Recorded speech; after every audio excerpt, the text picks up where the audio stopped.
एक छोटा सा वीडियो कितना गजब का अनमोल शिक्षा। और क्या कह रहे हैं गुरुदेव भगवान इसमें? गुरुदेव भगवान कह रहे हैं बच्चों, इस दास से पहले यह भक्ति नहीं थी और रियल में नहीं थी। यह मूल ज्ञान गुरुदेव भगवान से पहले नहीं था। चारों युगों में परमात्मा ने किसी को भी मूल ज्ञान नहीं दिया, सार ज्ञान नहीं दिया, सार नाम नहीं दिया। धर्मदास मेरी लाख दुआई, ये सार नाम कहीं बाहर ना जाई। और धर्मदास मेरी लाख दुआई, ये मूल ज्ञान कहीं बाहर ना जाई। आज से पहले ना तो परमात्मा ने मोक्ष मंत्र किसी को दिया, ना परमात्मा ने किसी को पूरा ज्ञान दिया। तो सच कह रहे हैं गुरुदेव भगवान इस सत्संग में कि इस दास से पहले यह भक्ति नहीं थी। और फिर आगे गुरुदेव कह रहे हैं इस दास के जाने के बाद यह भक्ति समाप्त हो जाएगी। समाप्त होने का मतलब मोक्ष के दरवाजे बंद हो जाएंगे, केवल ये मार्ग चलेगा। अरे मार्ग तो हजरत मोहम्मद का भी चल रहा है जो उसने चलाया था, लेकिन वो मार्ग हजरत मोहम्मद के जाने के बाद समाप्त हो गया था। फिर उस मार्ग में धीरे धीरे बुराइयां व्याप्त हो गई। बुराइयां आज हजरत मोहम्मद की एक भी शिक्षा पर एक भी मुसलमान नहीं चल रहा। तो इसी प्रकार गुरुदेव के सतलोक जाने के बाद इस मार्ग में धीरे धीरे गंदगी फैल जाएगी। केवल ये मार्ग चलेगा। जैसे 1400 साल से मुसलमान धर्म चल रहा है, खाली नाम चलेगा कि 13वां पंथ 13वां पंथ 13वां पंथ, हम पार हो जाएंगे, हम पार हो जाएंगे, हम सतलोक जाएंगे। और इस ज्ञान में मिलावट हो जाएगी। गुरुदेव की ओरिजिनल फोटो भी नहीं बचेगी, ओरिजिनल फोटो भी नहीं छोड़ेगा काल, ताकि ओरिजिनल फोटो देख के किसी को कुछ थोड़ा बहुत तो लाभ मिल जाए संत के दर्शन का। साधु दर्शन राम का, मुख पे बसे सुहाग, दर्शन उन्हीं को होते हैं जिनके पूर्ण भाग। तो बिल्कुल क्लियर कर दिया गुरुदेव ने, ये संकेत होते हैं। शब्द सैन सतगुरु की पिछाणे, पावे अटल सुहाग रे। क्या कह रहे हैं गुरुदेव भगवान, ध्यान से सुन लेना भाई और बहनों। मात पिता मिल जाएंगे, मात पिता मिल जाएंगे, 184 माही। ये सतगुरु सेवा और ये भक्ति भाई फेर मिलन की नाही। इससे पहले नहीं थी यह भक्ति, और इस दास के बाद यह भक्ति समाप्त हो जाएगी। अब तो चलेगी कुछ वर्षों तक, फिर कलयुग तो बहुत लंबा चौड़ा विशेष है, उसमें ये नहीं रहेगी लास्ट में। सुन लिया? जो कहना था गुरुदेव भगवान ने क्लियर कह दिया। इस दास से पहले नहीं थी ये भक्ति, और इस दास के जाने के बाद ये भक्ति समाप्त हो जाएगी। समाप्त। एक बार फिर से सुन लो। मात पिता मिल जाएंगे, मात पिता मिल जाएंगे, 184 माही। ये सतगुरु सेवा और ये भक्ति भाई फेर मिलन की नाही। इससे पहले नहीं थी यह भक्ति, और इस दास के बाद यह भक्ति समाप्त हो जाएगी। अब तो चलेगी कुछ वर्षों तक, फिर कलयुग तो बहुत लंबा चौड़ा विशेष है, उसमें ये नहीं रहेगी लास्ट में। अब तो चलेगी कुछ वर्षों तक। कितने वर्षों तक? जितने वर्ष सतगुरुदेव भगवान धरती पर रहेंगे, केवल इतने वर्षों तक यह भक्ति चलेगी। मोक्ष के दरवाजे खुले रहेंगे, उसके बाद नहीं। अरे परमात्मा जितने भी आत्माओं को लेकर गए त्रिकुटी पर, पंडित रामानंद जी को लेकर गए। पंडित रामानंद जी ने ध्यान लगाया, सुरती लगाई, और कहां पहुंच गया? त्रिकुटी पर। और वहां जाकर परमात्मा ने कहा कि पंडित जी अब कहां जाओगे? बोला जी पता नहीं। बोला हम बताते हैं कहां जाओगे। इस तरफ तो आपके विष्णु जी का लोक है, यमराज का इधर है दरबार। पहले तो वहां आपका अकाउंट होगा, कहां जाना और कहां नहीं जाना आपको। इधर जाओगे तो ये 88,000 खेड़े वगैरह। और ये सामने जो देख रहे हो ना दरवाजा, ये है ब्रह्मरंध्र, उस काल के लोक में जाने का, ब्रह्मलोक में जाने का ब्रह्मरंध्र। और ये पंडित जी तेरे किसी भी मंत्र से नहीं खुलेगा, इसको तो मैं ही खोल सकता हूं मेरे मंत्र से। जब साधक के साथ उसका गुरु होगा तभी वो ब्रह्मरंध्र खुलेगा सतनाम के जाप से। और जब गुरुजी चले जाएंगे फिर कौन खोलेगा वो ब्रह्मरंध्र? वो दरवाजा कौन खोलेगा? फिर तो परमात्मा कहते हैं मेरा मन मूर्ख हाँ भाई, गुरु बिन जाएगा कौन सी घाटी, कौन से रास्ते से जाएगा बिना गुरु के। और फिर यही दुर्गति होगी, बैल बने कंगाल का तेरे कड़ में बाजे लाठी। मेरा मन मूर्खा भाई, गुरु बिन जागा कौन सी घाटी। घाटी यानी रास्ता, कि बिना गुरु के कौन से रास्ते जाएगा फिर तू। इसलिए गुरुदेव भगवान ने क्लियर कर दिया, इस दास से पहले भक्ति नहीं थी और इस दास के बाद यह भक्ति समाप्त हो जाएगी। और भाइयों और बहनों, यह सामान्य बात नहीं है। इधर साथ संगति से परमात्मा भाई बहन के रिश्ते क्यों बनवा रहे हैं? आप और हमें सतलोक ले जाने के लिए कि समय थोड़ा बचा है, जितना जल्दी हो सके चरणों में लग जाओ, निर्विकार हंस आत्मा बन जाओ। ये बकवाद करते करते, ये कुबद करते करते, इन विषय वासनाओं के भोग भोगते भोगते तुम्हारे को असंख्य जन्म बीत गए, युग। क्या मिला तुम्हें सिवाय 84 के, नरक के, तपस्या के? तो ये भी तो एक विचारणीय विषय है। सात संगतियां शुरू करवा के परमात्मा हमें निर्विकार हंस बनाने की दिशा में आगे बढ़ा रहे हैं।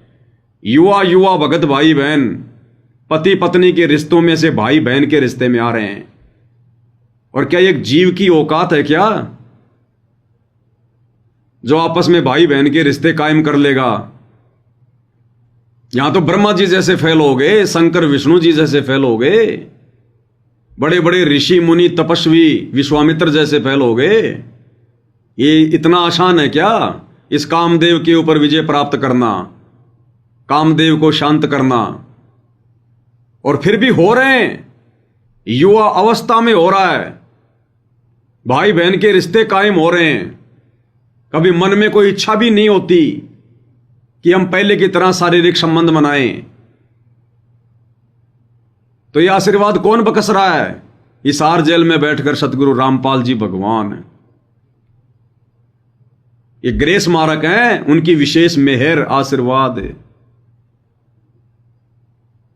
इन सब बातों को देखकर तो विचार करो कम से कम कि गुरुजी की वर्तमान में सबसे बड़ी मेहर कहां है। इन आश्रमों में तो बड़े बड़े कोऑर्डिनेटर सार शब्द ले लिया, मोक्ष के बिल्कुल दरवाजे पर बैठे हैं और अभी तक विषय वासनाओं का गंदा खेल खेल रहे हैं और सोच रहे हम सतलोक जाएंगे। और इधर अभी तक लोगों ने गुरुदेव का सूरत भी नहीं देखी, गुरुदेव की शक्ल भी नहीं देखी, ना नाम दीक्षा ली, केवल सत्संग सुनकर संकल्प दीक्षा। और भाई बहन के रिश्ते और सफलता की ओर आगे बढ़ रहे हैं। तो गुरुदेव का आशीर्वाद नहीं है क्या? छप्पर फाड़ रजा है। तो ये प्रोसीजर परमात्मा ने क्यों शुरू करवाई भाई बहन के रिश्ते बनवाने की? कि नालायकों समय थोड़ा है, बाद में ये दाव नहीं लगेगा तुम्हारा, फिर तुम यही करोगे मेरे जाने के बाद में, और क्या रहेगा तुम्हारे पास? गुरुदेव के सतलोक जाने के बाद फिर बारंबार मनुष्य जन्म मिलेंगे सैकड़ों की संख्या में, हर बार शादियां करेंगे, रमणियां करेंगे, बच्चे पैदा करेंगे, यही वासना का गंदा खेल खेलेंगे, फिर 84 में चले जाएंगे, फिर तो है ही नहीं कुछ इसके अलावा, खाया पिया और वासना।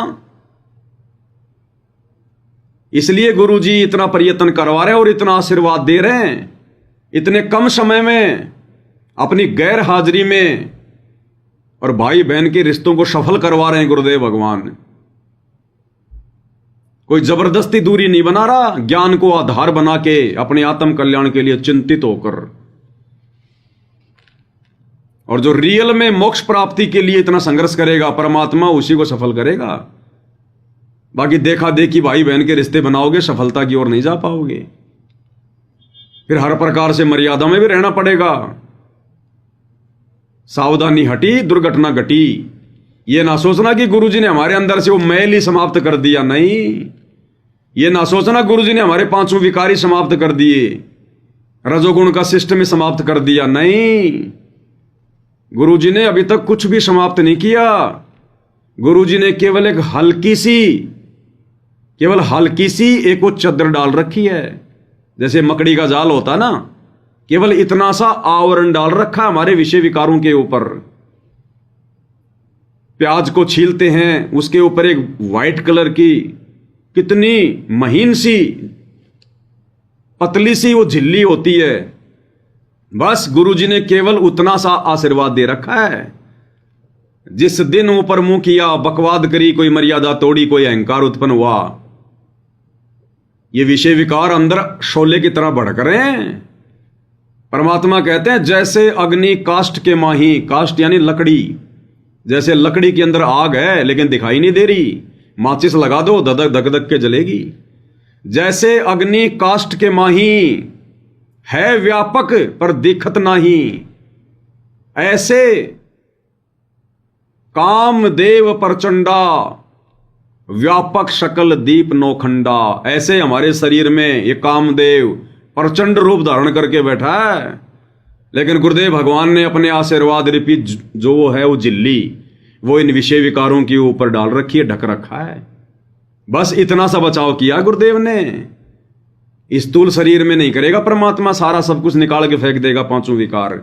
जिस दिन ये पांचों विकार जड़ से समाप्त हो जाएंगे, शरीर ही खत्म हो जाएगा, शरीर ही।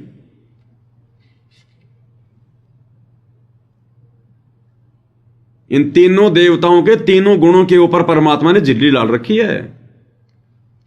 बाकी शरीर का विशेष कोई रोल नहीं है इसमें। शरीर के अंदर नहीं है विषय वासना, इस शरीर में वासना नहीं होती। वासना पैदा करती है इन तीनों देवताओं की वो तरंगें।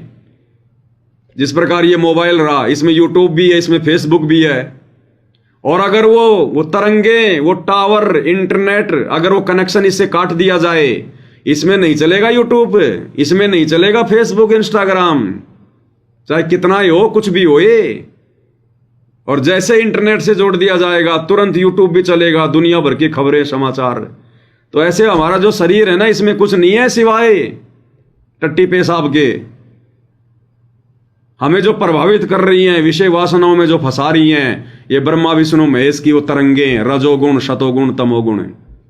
तो गुरुदेव भगवान ने वो इंटरनेट हमारा थोड़े समय के लिए डिस्कनेक्ट कर रखा है कि देखता हूं अगर ये सही प्रकार से सही चलेंगे, भक्ति करेंगे, आत्म कल्याण की चिंता रहेगी, बकवाद नहीं करेंगे, तो इनका कनेक्शन ऐसे काट के रखूंगा। अगर जरा भी बकवाद, अहंकार मन में आ गया, परमात्मा फिर से नेट चालू कर देगा, फिर बच के दिखा देना। तो ये भाई और बहनों कोई कम रजा थोड़ी है आप और हमारे ऊपर। संकल्प लेने वाले भाई बहन भी और भाई बहन के रिश्ते बना रहे हैं, और जिसका पति उपदेश नहीं ले रखा, ना संकल्प से जुड़ा, और यदि उस बहन ने संकल्प ले लिया, आज वो कितना संघर्ष कर रही है, पति की मार खा रही है, लेकिन शारीरिक रिश्ते समाप्त। भैया आत्म कल्याण करवाना है, मैं तेरे शोषण के लिए पैदा नहीं हुई, मैं कोई बच्चे पैदा करने की फैक्ट्री नहीं, और मैंने कर दिए बच्चे पैदा, ये 2-2 3-3 रहे, इनको पाल। मैं सारी उम्र तेरी इच्छा पूरी करती रहूंगी क्या? मेरे भी तो आत्म कल्याण का मामला है। और जब इतनी दृढ़ता कोई कर लेगा तो फिर परमात्मा साथ देता है। भले 2-4 डुक्का मुक्की खाते रहो, कोई बड़ी बात नहीं है। जब भगवान भी यहां कर इतना संघर्ष कर रहा है, फिर हमने डुक्का मुक्की खाने में क्या दिक्कत है? बाकी बाल कुछ बिगड़ने नहीं देगा भगवान, अगर मर्यादा में रहेंगे तो। ये क्यों करवा रहे हैं गुरुदेव भगवान? क्यों आप और हम आत्माओं को मालिक ने इतनी चेतना दी, इतनी सद्बुद्धि दी, हमारा ज्ञान योग खोला, और ऊपर से गुरुदेव फिर फुल टू फुल अपना आशीर्वाद दे रहे हैं, तभी तो हम इन तरंगों से बच पा रहे हैं, जिन तरंगों से आगे प्रधान देवता नहीं बच रहे। तो ये मेहर नहीं तो और क्या है गुरुदेव की आप और हमारे ऊपर? और इतनी मेहर क्यों कर रहे हैं गुरुदेव कि मेरे रहते सहते शरीर छोड़ के निकल लो यहां से? बुढ़ापे का इंतजार मत करना, रोज भगवान से यही प्रार्थना करो उठते ही, गुरुजी मेरा सौभाग्य यदि आज मेरा अंतिम दिन हो, जिस मरने से जग डरे मेरे मन आनंद, कद मरूं कद पाऊं पूर्ण परमानंद। हे गुरुदेव आज मेरा अंतिम दिन हो मालिक, इस काल लोक में आज मेरा अंतिम दिन हो परमात्मा। और हमने फिर तैयारी भी वैसी करनी है कि बाकी तो फिर भगवान संभालेगा। जब तक है तब तक अपनी जिम्मेदारियां निभाओ, जैसा भी है मालिक के आशीर्वाद से। लेकिन विशेष प्रेम, विशेष लगाव, विशेष चिंता बच्चे पालने में नहीं, कामकाज में नहीं, धंधे में नहीं, मकान कोठी बनाने में नहीं, कार खरीदने में नहीं। आवश्यकता के लिए चाहे जो मर्जी लाओ, लेकिन उनमें विशेष लगन, श्रद्धा भाव नहीं, इच्छा नहीं कि ऐसा हो तो मजा आए। विशेष चिंता गुरुदेव की भक्ति की, मोक्ष की, तब हमारी बात बनेगी। तो ये रजा गुरुदेव बख्श रहे हैं आप और हमारे ऊपर, नहीं तो इस उम्र में और विषय वासनाओं से दूर आदमी 100 में भी नहीं सोच सकता। शहरों में तो 35-35 साल, 40-40 की उम्र में शादियां करते हैं शहरों में। तो क्यों करवा रहे हैं गुरुदेव इतना संघर्ष? स्पष्ट कर दिया मालिक ने, इस दास से पहले भक्ति नहीं थी और इस दास के जाने के बाद ये भक्ति समाप्त हो जाएगी। फिर क्या कर लेंगे यार रह के हम? फिर कभी मालिक की शरण में आ गए किसी युग में, ऐसा नहीं है कि अगली कलयुग की पिछली पीढ़ी में आ जाएंगे। ये हमने जो भक्ति धन जो जमा कर लिया ना इतना जबरदस्त, इसको खर्च करने में करोड़ों युग लग जाएंगे, काल धरती पर नहीं आने देगा। तब तक ना जाने अरबों कलयुग की पिछली पीढ़ियां निकल जाएंगी, कितने भाई बहन सतलोक चले जाएंगे और हम यहीं धक्के खाते रहें। इसलिए तो मालिक कहते हैं तेरे साथ की ये कितनी जाली, तू क्यों लारी वार, कि नादान आत्मा तू क्यों देरी कर रही है, तेरे साथी ना जाने कितने वापस चले गए। तेरे साथ की ये कितनी जाली, तू क्यों लारी वार, और गुडिया खेलत उमर गवाई, लाया नहीं विचार। इसलिए तो ये दास बार बार विनती करता है कि रमेणी फेमेणी के चक्कर में ना पड़ो भाई, अपना सत्यानाश ना करो। परमात्मा यहां बकवाद जो है करवाने नहीं आता, बकवादे छुड़वाने आता है। हमारे रमेणी करने से गुरुजी प्रसन्न नहीं होते, खुश नहीं होते। लेकिन क्या करे, गुरुजी की मजबूरी, स्पष्ट रूप से मना नहीं कर सकते कि रमेणी मत करो, शादी मत करो, मना नहीं कर सकते। क्योंकि काल को शराब भी तो गुरुजी ने दे रखा है 1 लाख खाने का, तो अपने बेटे काल का भोजन कैसे बंद करवा देंगे गुरुजी? इसलिए परमात्मा यहां आकर यह तत्व ज्ञान देता है कि इस ज्ञान को आधार बनाओ। हर चीज का जवाब मेरे से मत मांगो, अपनी कॉमन सेंस का प्रयोग करो। यह तत्व ज्ञान दिया तुम्हें, सामान्य ज्ञान नहीं है। एक बार फिर से सुन लो गुरुदेव भगवान क्या कह रहे हैं। मात पिता मिल जावेंगे, मात पिता मिल जावेंगे, 1,84 माही, ये सतगुरु सेवा और ये भक्ति भाई फेर मिलन की नाही। इससे पहले नहीं थी यह भक्ति और इस दास के बाद यह भक्ति समाप्त हो जाएगी। अब तो चलेगी कुछ वर्षों तक, फिर कलयुग तो बहुत लंबा चौड़ा विशेष है, उसमें यह नहीं रहेगी लास्ट में। और अब इस सत्संग में गुरुदेव भगवान कितना क्लियर कर रहे हैं, समझदार को संकेत ही काफी होता है। परमेश्वर ने बिल्कुल क्लियर कर दिया कि जो व्यक्ति गुरु के रहते सहते पार नहीं हुआ, क्योंकि गुरुदेव कह रहे अब तो मैं तुम्हें हर प्रकार से समझा रहा हूं, बता रहा हूं, तुम्हें धमका भी रहा हूं, कोई गलती करता है उसको समझा रहा हूं, धमका रहा हूं, तुम्हारे ऊपर अंकुश है। जैसे हाथी के ऊपर जब तक मावत बैठा होता है और हाथी यदि इधर उधर जाने का कोई प्रयत्न करता है, मुंह मारता है, तो वो महावत उसकी गर्दन पे वो अंकुश मारता है, वो लोहे का वो नुकीला हथियार, और उस डर से वो हाथी बिल्कुल सीधा चलता है। अरे जिस दिन हम हाथी रूपी भक्तों से ये अंकुश रूपी ये हथियार लेकर और महावत रूपी सतगुरु सतलोक चले जाएंगे, तो हम हाथियों को फिर कौन अंकुश मारेगा? जब इधर उधर भागने का प्रयास करेंगे गुरु की गैर हाजिरी में, जब वर्तमान में भाग रहे हैं, अरे वर्तमान में तो गुरुजी सतलोक भी नहीं गए, इसार जेल में बैठे हैं, धरती पर ही हैं, हमारे से ज्यादा दूर नहीं है। और आज ही देख लो काल ने कैसा तांडव मचा दिया संगत में। गुरु के परिवार ने सारी मर्यादाओं की धज्जियां उड़वा दी, कहीं का नहीं छोड़ा भक्तों को। तो उस हाथी की तरह जब महावत हमारे नीचे से उतर जाएगा अंकुश लेकर, हम सीधे सीधे चलेंगे क्या? वो हाथी उसी समय तक सीधा चलता है जब महावत उसको अंकुश ठोकता रहता है। तो गुरुदेव कह रहे हैं अब तो हर प्रकार से मैं तुम्हें समझा रहा हूं, बता रहा हूं, कोई गलती करते हो तुम्हें धमकाता हूं, ये नहीं करना चाहिए। और कल को जब मैं चला जाऊंगा तुम्हारे ऊपर कोई अंकुश ही नहीं रहेगा, फिर तुम कैसे सतलोक जाओगे? संकेत सुन लिए गुरुदेव भगवान के मुख कमल से। ये सामान्य सत्संग नहीं है भाई और बहनों। चलो मान ले ईब आपने सुख भी हो गया, रह भी गए, और कंटिन्यूस 5-6 जन्म आपके मनुष्य के भी हो जाएंगे इस कमाई थे वर्तमान के भक्ति से। और आगे श्रद्धा, क्योंकि आगे घटेगी जब दास यहाँ मौजूद है। अभी गलती करोगे तो आगे कौन से पार हो जाओगे? तो गुरुदेव कहते हैं आगे तो श्रद्धा तुम्हारी घटेगी। जब आज मेरे रहते सहते तुम गलतियां कर रहे हो तो मेरे जाने के बाद फिर तुम कैसे पार हो जाओगे? जाने के बाद तो श्रद्धा बनेगी नहीं, बनाओगे किसमें श्रद्धा? घटेगी, भक्ति घटेगी, श्रद्धा घटेगी, भाव घटेगा, लगन घटेगी, बढ़ने का नाम नहीं है गुरुदेव के सतलोक जाने के बाद। क्या कह रहे हैं परमात्मा? एक एक शब्द को ध्यान से सुन लो, ये मौका नहीं मिलेगा फिर। चलो मान ले ईब आपने सुख भी हो गया, रह भी गए, और कंटिन्यूस 5-6 जन्म आपके मनुष्य के भी हो जाएंगे इस कमाई थे वर्तमान के भक्ति से।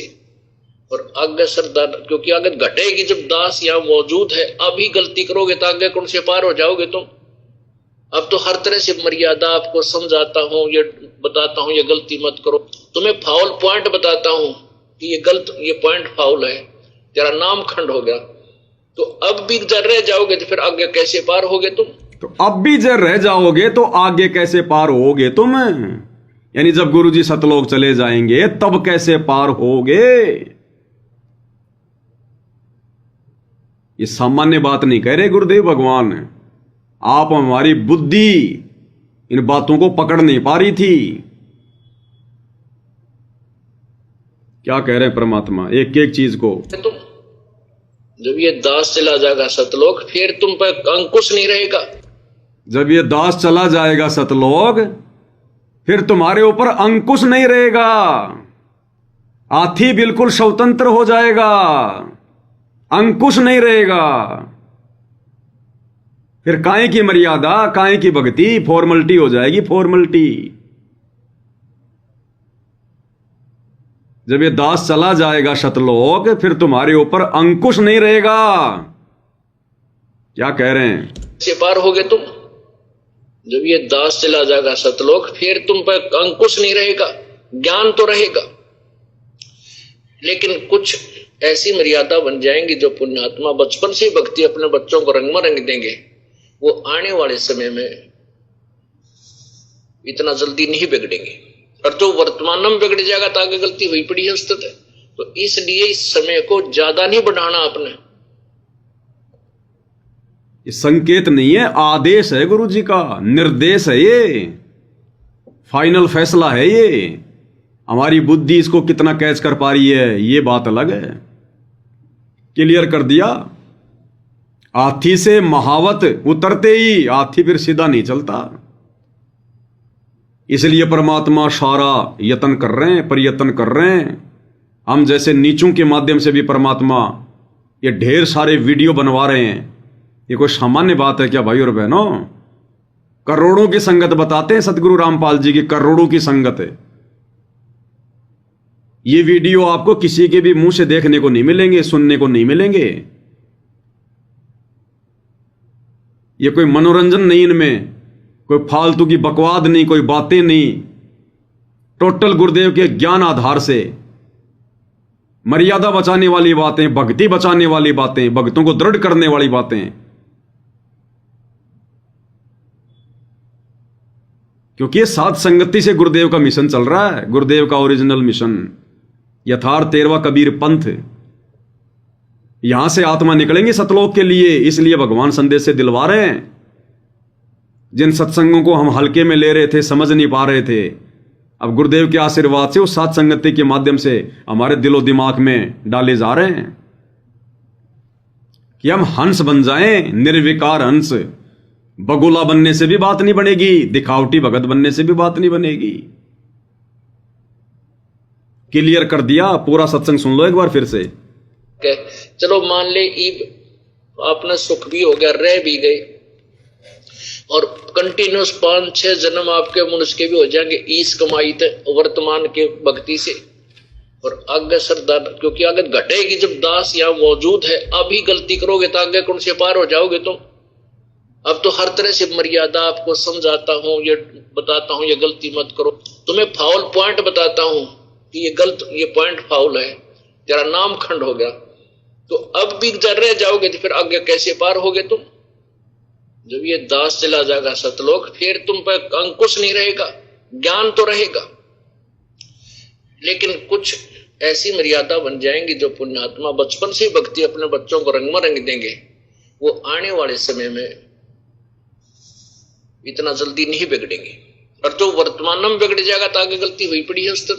तो इसलिए इस समय को ज्यादा नहीं बढ़ाना, आपने इस समय को ज्यादा नहीं बढ़ाना। गुरुदेव कह रहे हैं कि मेरे रहते सहते यहां से निकलने की तैयारी करो, इस समय को ज्यादा मत बढ़ाओ। और एक नहीं, अनेकों सत्संगों में गुरुदेव ने बिल्कुल जिक्र किया इन बातों का, संकेत कर दिए साफ साफ कि सतगुरु के सतलोक जाने के बाद मोक्ष नहीं है। ये सत्संग जिसमें गुरुदेव भगवान स्पष्ट कह रहे हैं कि आओ अभी मौका है, समर्पित हो जाओ, भक्ति करो। परमात्मा ने हर प्रकार से दरवाजे खोल रखे हैं और कह रहे इस दास के सतलोक जाने के बाद फिर कुछ नहीं, फिर तो यहां मेरी सुख की महिमा चलेगी। सुखी महिमा, सुखी महिमा का मतलब क्या होता है पता है? जैसे गुरुदेव ने एक सत्संग में बताया कि हमने कहीं पर सत्संग किया, वहां पर भंडारा किया, आत्माओं ने ज्ञान का लाभ उठाया, भंडारे का लाभ उठाया, और सत्संग हमारा समाप्त हो गया। उसके बाद उस जगह पर यदि कोई व्यक्ति किसी को लेकर जाए और कहे कि देखो ये जो स्टेज है, ये जो जगह है, यहां पर संत रामपाल जी बैठे थे, सत्संग कर रहे थे, तत्व ज्ञान समझा रहे थे, और ये जो जगह है ना, ये भट्ठी, यहां पर खीर बनी थी, यहां पर हलवा बना था, तो गुरुदेव कहते हैं वो तो सूखी महिमा है।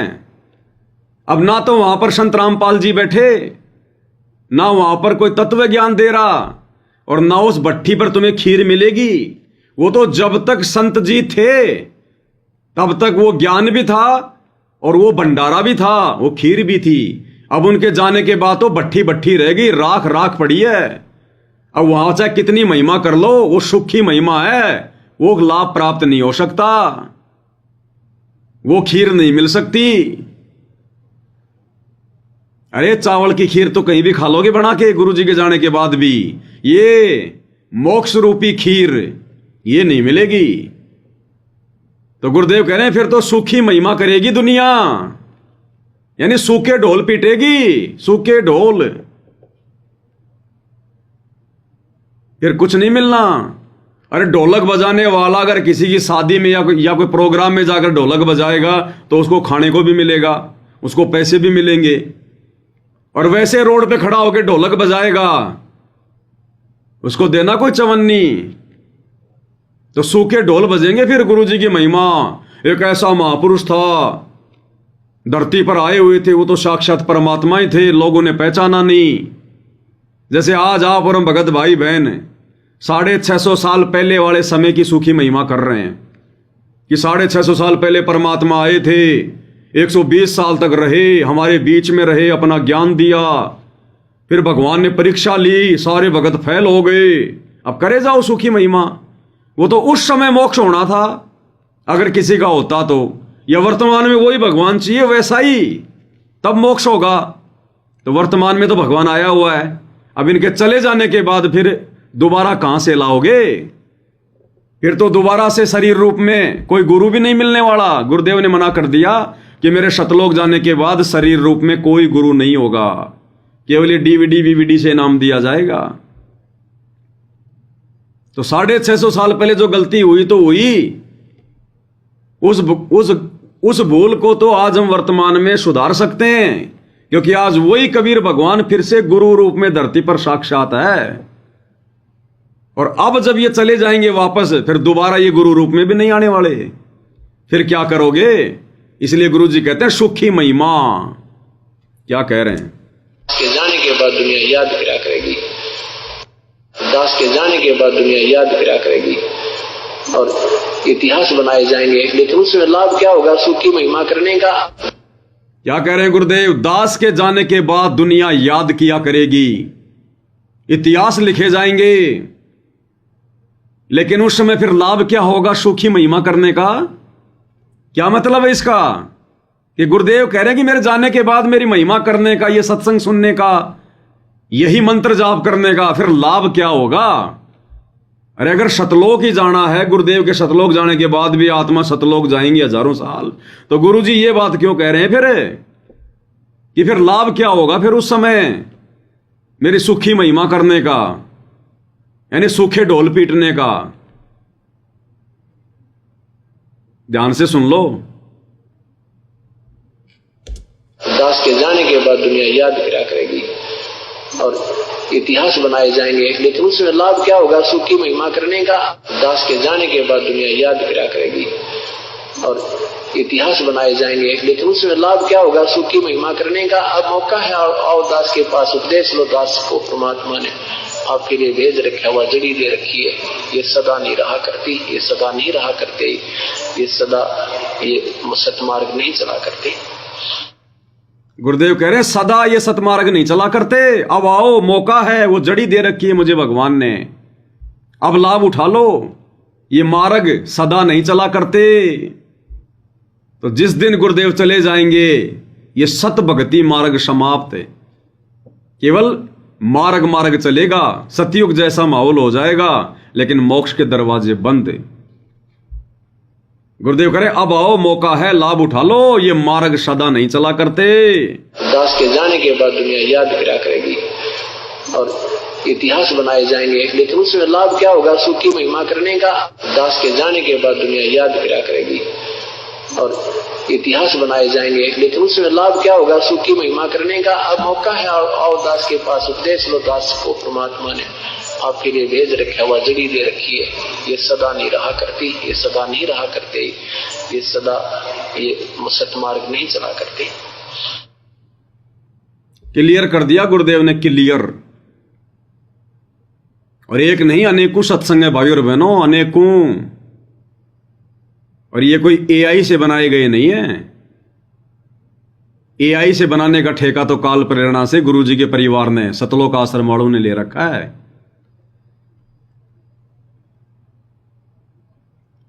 और क्या कह रहे हैं गुरुदेव भगवान? अजब गजब सत्संग है, अजब गजब, कि मेरे जाने के बाद मेले भरा करेंगे। फिर मिलेगा के टट्टू मिलेगा। गुरुजी कह रहे मेरे जाने के बाद में क्या मिलेगा फिर आने से? टट्टू।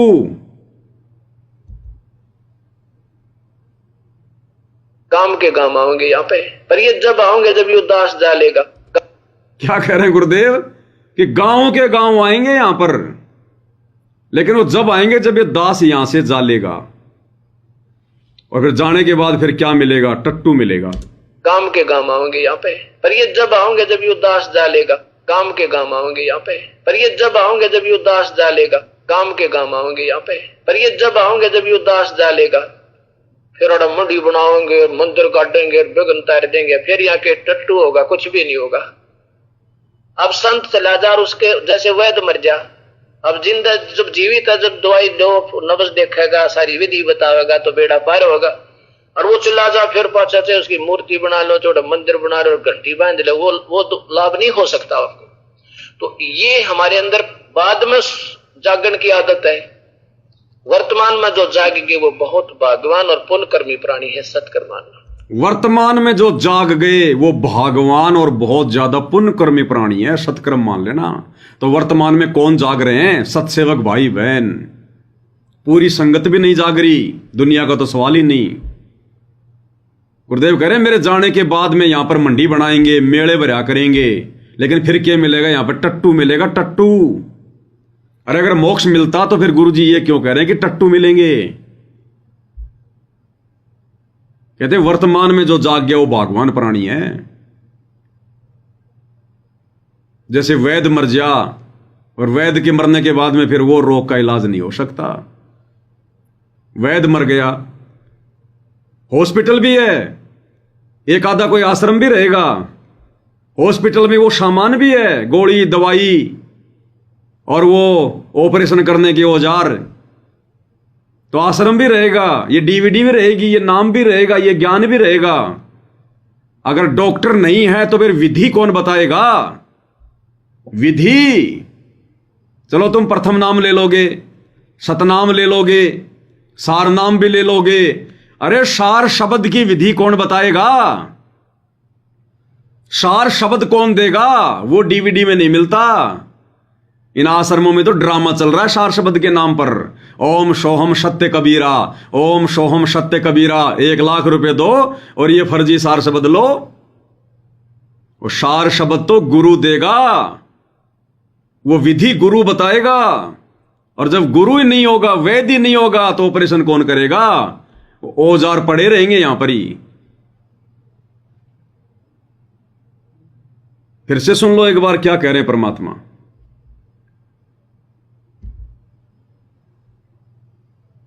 काम के काम आओगे यहाँ पे, पर ये जब आओगे जब ये उदास डालेगा। काम के काम आओगे यहाँ पे, पर ये जब आओगे जब ये उदास डालेगा। काम के काम आओगे यहाँ पे, पर ये जब आओगे जब ये उदास डालेगा। फिर और मंडी बनाओगे, मंत्र काटेंगे, बेगन तार देंगे, फिर यहाँ के टट्टू होगा, कुछ भी नहीं होगा। अब संत चला जा, उसके जैसे वैद्य मर जा। अब जिंदा जब जीवित है, जब दवाई दो, नब्ज देखेगा, सारी विधि बतावेगा तो बेड़ा पार होगा। और वो चला जा फिर पाछा से उसकी मूर्ति बना लो, छोटा मंदिर बना लो, घंटी बांध लो, वो लाभ नहीं हो सकता आपको। तो ये हमारे अंदर बाद में जागरण की आदत है। वर्तमान में जो जागेंगे वो बहुत भाग्यवान और पुण्यकर्मी प्राणी है, सत्कर्म मानना। तो आप और हमारे ऊपर, चंद सत्सेवक भाई बहनों के ऊपर और जितनी भी आत्माएं जुड़ जाएंगी साथ संगति से, उन आत्माओं पर ये परमेश्वर की विशेष छप्पर फाड़ दया रहेगी। यानी मौका देने में गुरुदेव भगवान ने फिर कोई कमी नहीं छोड़ी, कोई भी। फिर यदि कोई कमी रहेगी, कोई कमजोरी रहेगी मोक्ष ना हो पाने की, तो आप और हमारी खुद की रहेगी। और एक सत्संग में गुरुदेव ने बिल्कुल क्लियर कर दिया कि जब संत आता है जब तो कोई पूजता कोन्या, जब संत आता है जब तो कोई पूजता कोन्या। आज जैसे सत्सेवक भाई बहन अपने गुरुदेव की मर्यादाओं में रह के भक्ति कर रहे हैं, गुरुदेव भगवान की पूजा कर रहे हैं, आरती उतार रहे हैं, भोग लगा रहे हैं, परमेश्वर मान रहे हैं, दिल से सतलोक जाने की इच्छा उनके चरणों में लगा रहे हैं। तो ये होता है संत पूजना। मुर्दों को तो दुनिया पूजती है, दाढ़ी मूंछ वाली कबीर की फोटो, मुर्दा फोटो पूरी संगत पूज रही है, पूरी दुनिया पूज रही है, कबीर पंथी पूज रहे हैं। इन पत्थरों को तो भोग दुनिया लगा रही है। अपने गुरु को भोग लगा के देखो, काल गर्दन उड़ा देगा अगर गुरु का आशीर्वाद नहीं है तो।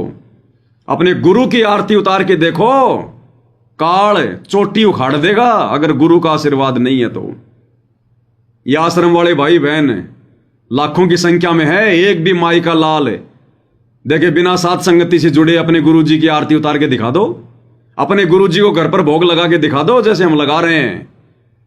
काल ना जाने कहां पे बिठा के मारेगा, क्योंकि मर्यादा में नहीं है। ये मर्यादा आएगी साथ संगति से जुड़ने के बाद, और फिर यदि भोग लगाओगे फिर बनेगी भक्ति। और बिना साथ संगति से जुड़े अगर भोग लगाओगे, आरती उतारोगे, बक्कल उतार देगा काल, क्योंकि मर्यादाओं में नहीं हो तुम, कहीं भी मारेगा बिठा के। अरे आज से पहले तो भगवान भगवान कर रहे थे, परमात्मा परमात्मा कर रहे थे। पर्वत पर्वत मैं फिरा कारण अपने राम। और अब राम जैसे संत मिल गए, जिन सारे सब काम हैं, और अब हम उनको भगवान नहीं मान पा रहे। अब भगवान जैसा उनके साथ में व्यवहार नहीं कर रहे, काल नहीं करने दे रहा, बुद्धि पे और बैठा है। जिनकी बुद्धि पे सतगुरु बैठा होगा वही कर सकते हैं। तो गुरुदेव कह रहे जब संत आता है जब तो कोई पूछता को नहीं।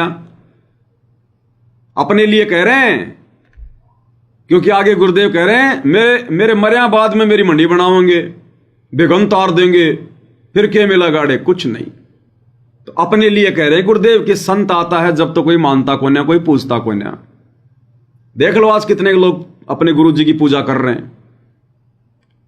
अरे नाम ले लिया, शतनाम ले लिया, तीनों समय की आरती, ये पूजना नहीं है।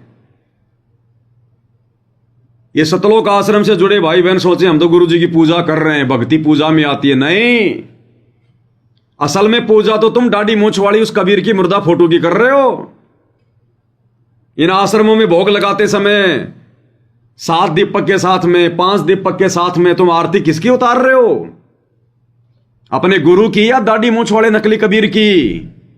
गुरु को तो उसके चरणों में बैठा रखा है और दाढ़ी मूंछ वाले को ऊपर बैठा रखा है। और भगवान का कहते कहते थूक सूख गया कि गुरु बड़े हैं गोविंद से। गुरु जी तो क्या कह रहे हैं, गुरु बड़े हैं गोविंद से। और इन आश्रमों में गुरु को तो गोविंद के चरणों में बैठा रखा है, चरणों में, और गोविंद भी नकली। और फिर कहते हैं मोक्ष प्राप्त करेंगे। इन आश्रमों में भोग किसको लगाया जाता है? उस दाढ़ी मूंछ वाले कबीर को परमात्मा मान के। ये गुरु की पूजा में नहीं आता। गुरु की पूजा सात संगतियों में हो रही है। और ये पूजा किए बिना ये परमात्मा ग्रेस मार्ग का एक टपका भी नहीं देगा। टपका भी क्या होता है? क्या कह रहे हैं गुरुदेव? संत आता है जब तो कोई पूछता को न्या, और मेरे मरे बाद फिर मंडी बनावेंगे, बिघन तार देंगे यहां। अब संत आते हैं जब तक को पूछता कोई ना, और मेरे मरे पाचा मंडी बनाओगे, उड़ा देखियो कितना बेड़ा बरागना है, बिना बुलाए आया करेंगे, उड़ा फिर कुछ को ना होता, सिर्फ वापस बास कह दंड होगी, वो भी सिर्फ वहीं पे घर पे कोई लाभ नहीं। क्लियर कर दिया गुरुदेव ने। अब ये बीमारी नहीं हटती हमारे हृदय कि फिर वहां कुछ नहीं मिलेगा। अब संत आता है जब तो कोई पूछता को न्या, मेरे मरे बाद यानी सतलोक जाने के बाद मेरी मंडी बनावेंगे, मेले भरा करेंगे, बिघन तार देंगे, बिना बुलाए आया करेंगे। फिर वहां क्या है? कुछ नहीं मिलेगा। साफ कर दिया, कुछ नहीं मिलेगा। मतलब तुम्हें वो थोड़ा बहुत लाभ भी नहीं मिलेगा जो वर्तमान में तुम ले रहे हो। कुछ नहीं मिलेगा। फिर बांस बांस है, बांस बांस, सिर्फ महक महक आएगी, ओरिजिनल वस्तु नहीं मिलेगी। जैसे पड़ोसी किसी का मोम दस्ता लेके जाता है, जड़ी बूटियां कूटता है, कोई सुगंधित वस्तु सामग्री कूटता है और साफ करके खुद रख लेगा और मोम दस्ता वापस दे के आएगा। उस मोम दस्ते में केवल बांस बांस रहेगी। ओरिजिनल वस्तु तो उसके घर में है, और वो बांस भी ज्यादा दिन नहीं रहेगी, थोड़े दिन रहेगी, फिर फालतू में धक्के खाओगे। जैसे वर्तमान में तीर्थों पे दुनिया धक्के खा रही है, उन तीर्थों पे वर्तमान में बांस भी नहीं है। क्या कह रहे हैं? अब संत आते हैं जब तक को पूछता कोई ना, और मेरे मरे पाचा मंडी बनाओगे, उड़ा देखियो कितना बेड़ा बरागना है, बिना बुलाए आया करेंगे, उड़ा फिर कुछ को ना होता, सिर्फ वापस बास कह दंड होगी, वो भी सिर्फ वहीं पे घर पे कोई लाभ नहीं से। यानी वो ही भक्ति करते करते सतगुरु के घर पर कोई लाभ नहीं है। केवल जो एक आदि कोई यादगार वगैरह होगी गुरुदेव के जाने के बाद, अगर उन यादगारों पर कोई जाएगा, धक्के खाएगा, तो केवल बांस बांस, हल्की सी सामग्री फिर भी नहीं मिलेगी। और गुरुदेव कहते हैं वो बांस भी केवल वहीं पर जहां यादगार होगी, जहां तुम जाओगे संत के लिए, इतना प्रयत्न करोगे, उस प्रयत्न के बदले में परमात्मा तुम्हारा थोड़ा बहुत तो तब बना देगा। घर पर कोई लाभ नहीं है। यानी गुरुजी के सतलोक जाने के बाद यही प्रथम मंत्र, यही सतनाम, तीनों समय की आरती और यही ये सत्संग कितना भी सुन लेना, घर पर कोई लाभ नहीं है उसका। मोक्ष नहीं है, फिर कुछ नहीं मिलेगा। एक बार फिर से सुन लो क्या कह रहे हैं, अगर समझ में नहीं आई तो। अब संत आते हैं जब तक को पूछता कोई ना, और मेरे मरे पाचा मंडी बनाओगे, उड़ा देखियो कितना बेड़ा बरागना है, बिना बुलाए आया करेंगे, उड़ा फिर कुछ को ना होता, सिर्फ वापस बास कह दंड होगी, वो भी सिर्फ वहीं पे घर पे कोई लाभ नहीं से। क्लियर? इससे ज्यादा और कुछ नहीं कहेंगे गुरुजी। ये क्लियर ही है, संकेत संकेत भी नहीं है, ये क्लियर कह दिया गुरुदेव ने।